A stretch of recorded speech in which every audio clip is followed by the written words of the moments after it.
विद्यार्थियों, हिंदी अध्ययन शाला में आपका स्वागत है। मुझे पूर्ण उम्मीद है कि आप लोग हिंदी अध्ययन शाला में पठन सामग्री के सहित हिंदी विषय का अध्ययन करने के लिए उपस्थित हुए होंगे। यदि नहीं तो वीडियो को यहीं पर रोकें और अध्ययन सामग्री लेकर आएं, तब अध्ययन में शामिल हों। विद्यार्थियों, आज हम हिंदी व्याकरण के पाठ 7 समुच्चय बोधक अव्यय नामक पाठ का पठन पाठन करेंगे।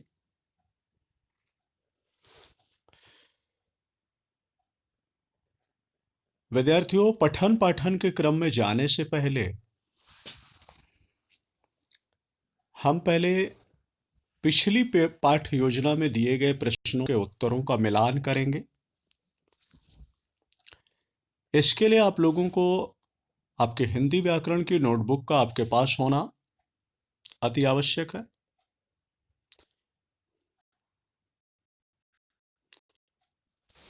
पिछली पाठ योजना में आप लोगों को प्रश्न दिए गए थे कि 5 प्रकार के प्रश्न। पहला, व्यधिकरण समुच्चय बोधक और किस नाम से जाना जाता है। दूसरा, विजातीय समुच्चय बोधक अव्यय कितने प्रकार के होते हैं, नाम लिखो। किस समुच्चय बोधक अव्यय के माध्यम से कार्य के कारण का बोध होता है। चौथा, चूंकि इसलिए किस प्रकार का समुच्चय बोधक अव्यय है। पांचवा, स्वरूप बोधक समुच्चय बोधक किसे कहते हैं। इन 5 प्रश्नों के उत्तर आपको पिछली पाठ योजना में दिए गए थे। आप लोगों ने उत्तर लिखे होंगे, फिर भी मिलान कर लें। यदि किसी प्रकार की त्रुटि है तो उसका सुधार कर लें। व्यधिकरण समुच्चय बोधक को और किस नाम से जाना जाता है। इस प्रश्न का उत्तर है, व्यधिकरण समुच्चय बोधक को विजातीय समुच्चय बोधक के नाम से जाना जाता है। दूसरा प्रश्न, विजातीय समुच्चय बोधक अव्यय कितने प्रकार के होते हैं, नाम लिखो। विद्यार्थियों, इस प्रश्न का उत्तर है, विजातीय समुच्चय बोधक अव्यय 4 प्रकार के होते हैं। उनके नाम हैं, पहला कारण बोधक, दूसरा नित्य संबंध बोधक, तीसरा प्रयोजन या उद्देश्य बोधक, चौथा स्वरूप बोधक। अगला प्रश्न है, किस समुच्चय बोधक अव्यय के माध्यम से कार्य के कारण का बोध होता है। विद्यार्थियों, इस प्रश्न का उत्तर है, कारण बोधक समुच्चय बोधक अव्यय के माध्यम से कार्य के कारण का बोध होता है।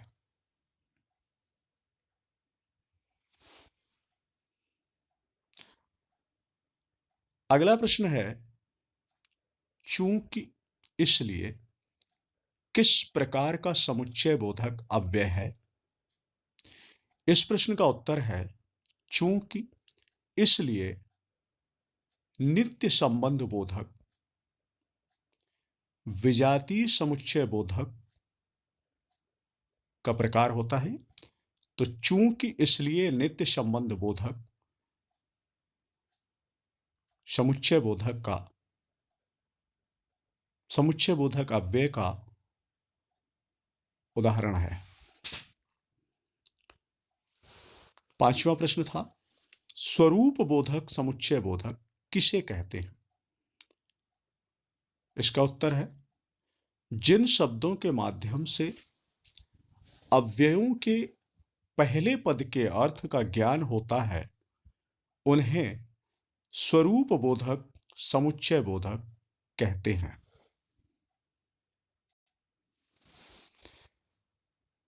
इस प्रकार विद्यार्थियों, पिछली पाठ योजना में आपको जो प्रश्न 1 से 5 की संख्या में जो प्रश्न दिए गए थे, उनके उत्तरों का मिलान समाप्त हुआ।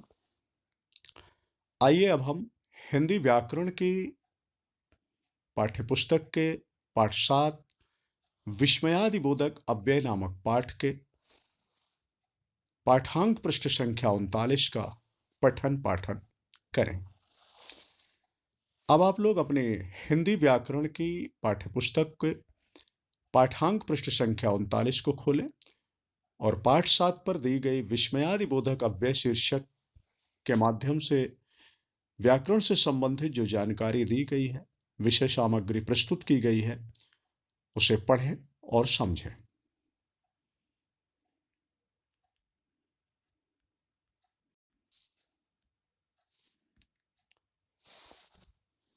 पाठ 7 विस्मयादिबोधक। बताया जा रहा है विस्मयादिबोधक शब्द दो शब्दों की संधि से बना है, विस्मय धन आदि। तो विस्मयादिबोधक शब्द जो है दो शब्दों की संधि यानी दो शब्दों के मेल से बना है, और वो दो शब्द हैं विस्मय तथा आदि।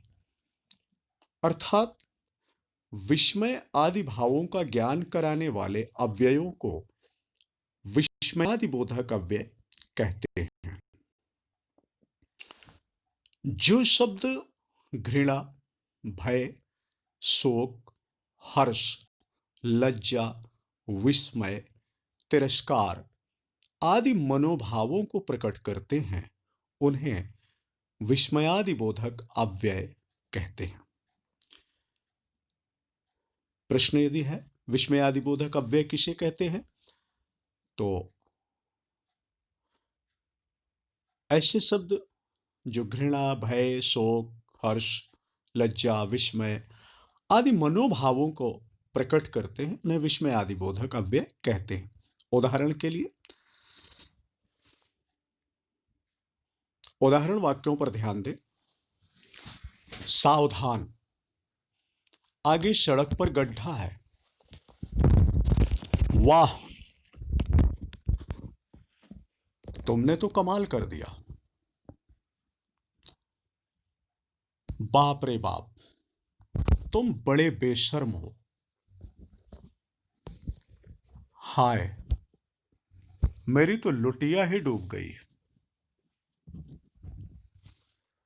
उफ, कितनी गर्मी है। छी, तुमने बड़ी नीचता का काम किया है। विद्यार्थियों, आप देख रहे हैं कि यहां पर प्रत्येक वाक्य में जो पहला शब्द लिखा हुआ है, उस प्रत्येक पहले शब्द के बाद विस्मयादिबोधक चिन्ह लगा हुआ है। विद्यार्थियों, यही शब्द हैं जो घृणा, भय, शोक, हर्ष, लज्जा, विस्मय, तिरस्कार आदि मनोभावों को प्रकट करते हैं।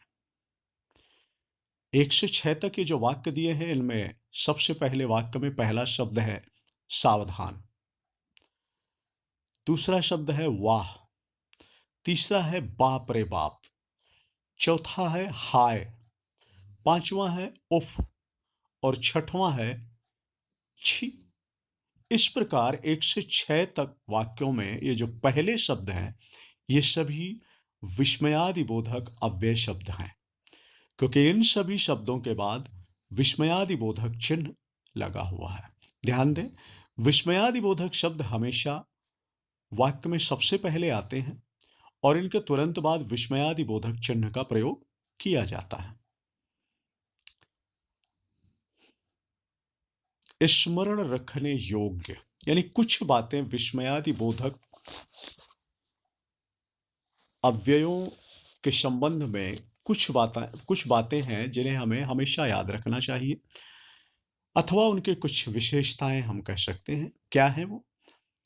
पहला, अव्यय होने के कारण विस्मयादि बोधक शब्द हमेशा अपरिवर्तनशील होते हैं। जी हाँ विद्यार्थियों, अव्यय शब्द, जिन्हें हम अभिकारी शब्द भी कहते हैं, ये कभी भी, इनमें कोई विकार या कोई परिवर्तन नहीं होता है, इसलिए इन्हें अपरिवर्तनशील कहा जाता है। दूसरा, विस्मयादिबोधक शब्दों से विभिन्न मनोभावों का बोध होता है। जी हाँ, अभी आपने देखा, हर्ष, विस्मय, शोक, लज्जा आदि प्रकार के मनोभावों को प्रकट करने वाले शब्द विस्मयादिबोधक शब्द कहलाते हैं। ऐसा आपने ऊपर परिभाषा में पढ़ा। तीसरा वाक्य है, विस्मयादिबोधक शब्दों के उच्चारण की ध्वनि अलग प्रकार की होती है। जी हाँ, विस्मयादिबोधक शब्द जो होते हैं वो जिस प्रकार का है उसे उसी प्रकार से ही बोलने पर उसका अर्थ भली प्रकार समझ में आता है। तो इसीलिए बताया गया कि उसके उच्चारण की ध्वनि अलग प्रकार की होती है। यदि प्रसन्नता सूचक है, हर्षबोधक शब्द है, तो उसे प्रसन्नता के साथ बोलना चाहिए। यदि शोक सूचक है तो उसे दुख के साथ बोलना चाहिए, इत्यादि। चौथा वाक्य, पूरे वाक्य का सार केवल एक शब्द विस्मयादिबोधक शब्द से ही व्यक्त हो जाता है। जी हाँ, यदि वाक्य में विस्मयादिबोधक शब्द ना लिखा हो तो वाक्य में विस्मय पता ही नहीं चलेगा। इसलिए इस वाक्य का पूरा सारांश केवल एक शब्द पर ही निर्भर करता है। पांचवी बात है, विस्मयादिबोधक शब्दों के बाद विस्मयादिबोधक चिन्ह का प्रयोग होता है। ठीक है। छठवां, विस्मयादिबोधक शब्दों का प्रयोग प्रायः वाक्य के प्रारंभ में होता है। जी हाँ। विस्मयादिबोधक अव्ययों के प्रकार। विद्यार्थियों, विस्मयादिबोधक अव्ययों के भेद या प्रकार उनके द्वारा व्यक्त किए गए मनोभावों के आधार पर होते हैं। ये निम्न प्रकार के होते हैं। अभी विस्मयादिबोधक अव्ययों के भेद का यदि वर्गीकरण करना चाहते हैं तो उनके द्वारा जो मनोभाव व्यक्त किए जाते हैं उन्हीं के आधार पर इन शब्दों का भेद निर्धारण होता है, जो निम्न प्रकार से है। ध्यान दें। पहला, हर्षबोधक, आहा, शाबाश, वाह वाह, धन्य धन्य आदि। विस्मयादिबोधक, अच्छा, हैं, अरे, क्या आदि। शोकबोधक, उफ, हाय, बाप रे बाप, हे भगवान, हाय हाय, हे राम। शोकबोधक अव्यय है। स्वीकृति बोधक, हाँ हाँ, ठीक, अच्छा, बहुत अच्छा आदि। तिरस्कार बोधक, छी छी, हट, थू थू, धत आदि। संबोधन बोधक, हे भगवान, हे मित्र, अजी सुनिए, अरे भाई साहब। ये संबंध बोधक अव्यय के प्रकार है, उदाहरण है। अगला, चेतावनी बोधक, सावधान, खबरदार, होशियार आदि।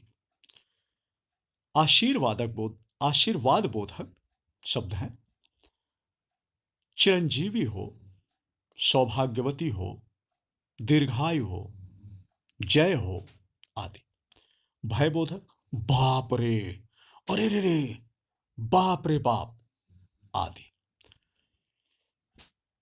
तो इस प्रकार विद्यार्थियों,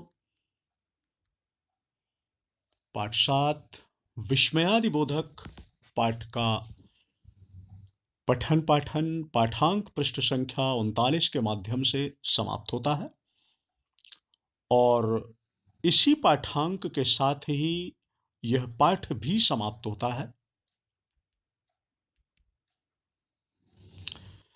आइए एक बार पुनः पाठ में प्रस्तुत विषय सामग्री को समझ लें। मुख्य मुख्य बिंदुओं पर ध्यान देते हैं। विस्मयादिबोधक शब्द विस्मय, धन आदि शब्दों के मेल से बना है, यानी विस्मय, धन आदि इन दो शब्दों के मेल से विस्मयादिबोधक शब्द का निर्माण हुआ है। अर्थात विस्मय आदि भावों का बोध कराने वाले अव्यय विस्मयादि बोधक अव्यय कहलाते हैं। जो शब्द घृणा, भय, शोक, हर्ष, लज्जा, विस्मय, तिरस्कार आदि मनोभावों को प्रकट करते हैं, उन्हें विस्मयादि बोधक अव्यय कहते हैं। उदाहरण के लिए ध्यान दें। सावधान, आगे सड़क पर गड्ढा है। वाह, तुमने तो कमाल कर दिया। बाप रे बाप, तुम बड़े बेशर्म हो। हाय, मेरी तो लुटिया ही डूब गई। उफ, कितनी गर्मी है। छी, तुमने बड़ी नीचता का काम किया है। ये विस्मयादिबोधक शब्दों के उदाहरण वाक्य। इनकी विशेषताएं। अव्यय होने के कारण विस्मयादिबोधक शब्द हमेशा अपरिवर्तनशील होते हैं। विस्मयादिबोधक शब्दों से विभिन्न मनोभावों का बोध होता है। विस्मयादिबोधक शब्दों के उच्चारण की ध्वनि अलग प्रकार की होती है। पूरे वाक्य का सार केवल एक शब्द विस्मयादिबोधक से ही व्यक्त हो जाता है। विस्मयादिबोधक शब्दों के बाद विस्मयादिबोधक चिन्ह का प्रयोग होता है। विस्मयादिबोधक शब्दों का प्रयोग प्रायः वाक्य के प्रारंभ में होता है। इन बातों को जरूर ध्यान रखें। विस्मयादिबोधक की पहचान करने में परेशानी नहीं होगी। विस्मयादिबोधक अव्ययों के प्रकार। तो विस्मयादिबोधक अव्यय के भेद का वर्गीकरण उनके द्वारा व्यक्त किए गए मनोभावों के आधार पर होता है। यह हमने अभी पाठ्यपुस्तक से पढ़ा। किस प्रकार से वर्गीकरण होता है? जैसे पहला है हर्षबोधक। इसके उदाहरण शब्द हैं आहा, शाबाश, वाह वाह, धन्य धन्य आदि। इन शब्दों से हर्ष का बोध होता है। दूसरा है विस्मयादिबोधक। विस्मय प्रकट होता है। अच्छा, अरे, क्या आदि। शोकबोधक तीसरे नंबर पर है, शोकबोधक। और इन शब्दों से शोक का बोध होता है। उफ, हाय, बाप रे बाप, हे भगवान आदि। चौथा स्वीकृति बोधक। हाँ हाँ, ठीक, अच्छा, बहुत अच्छा। पांचवा है तिरस्कार बोधक। छी छी, हट, थू थू, धत आदि। छठवां है संबोधन बोधक। हे भगवान, अय मित्र, अजी सुनिए आदि। सातवां चेतावनी बोधक। सावधान, खबरदार, होशियार आदि। आठवां आशीर्वाद बोधक। चिरंजीवी हो, जय हो, दीर्घायु हो आदि। नवां भय बोधक। बाप रे, अरे रे रे आदि। विद्यार्थियों, इस प्रकार विस्मय बोधक, विस्मयादि बोधक अव्ययों का पठन पाठन यहीं पर समाप्त होता है। आइए कुछ लेखन कार्य करते हैं, तो लिखित लिखित कार्य की ओर बढ़ते हैं। यहाँ पर 3 प्रश्न दिए गए हैं और हमें इन तीनों प्रश्नों के उत्तर, प्रश्न और इनके उत्तर हिंदी व्याकरण की नोटबुक में लिखना है। पहला प्रश्न है, विस्मयादिबोधक शब्द किन दो शब्दों से मिलकर बना है? दूसरा है, विस्मयादिबोधक अव्यय किसे कहते हैं? तीसरा है, हर्षबोधक, शोकबोधक एवं चेतावनी बोधक अव्ययों का प्रयोग करके एक एक वाक्य बनाओ। विद्यार्थियों, आपको इन तीनों प्रश्नों के उत्तर आपको हिंदी व्याकरण की नोटबुक में लिखना है। प्रश्न एवं उनके उत्तर दोनों लिखें। ध्यान दें, हिंदी व्याकरण का कार्य हिंदी व्याकरण की नोटबुक में ही लिखें। इसके बाद सबसे महत्वपूर्ण सूचना पर ध्यान दें। विद्यार्थियों, पाठ 6 समुच्चय बोधक अव्यय नामक पाठ का टेस्ट बुधवार 23/12/2020 को होगा। समय 5 से 8 के बीच में, शाम को 5 से 8 के बीच में ये टेस्ट स्कूलिया के माध्यम से होगा। जैसा कि आप अभी पिछला टेस्ट जिस प्रकार से दे चुके हैं, पाठ 5 का टेस्ट दिया था, उसी प्रकार से पाठ 6 का टेस्ट भी होगा। तैयारी जरूर करें। और इसी के साथ ही आज का अध्ययन क्रम यहीं समाप्त होता है। धन्यवाद।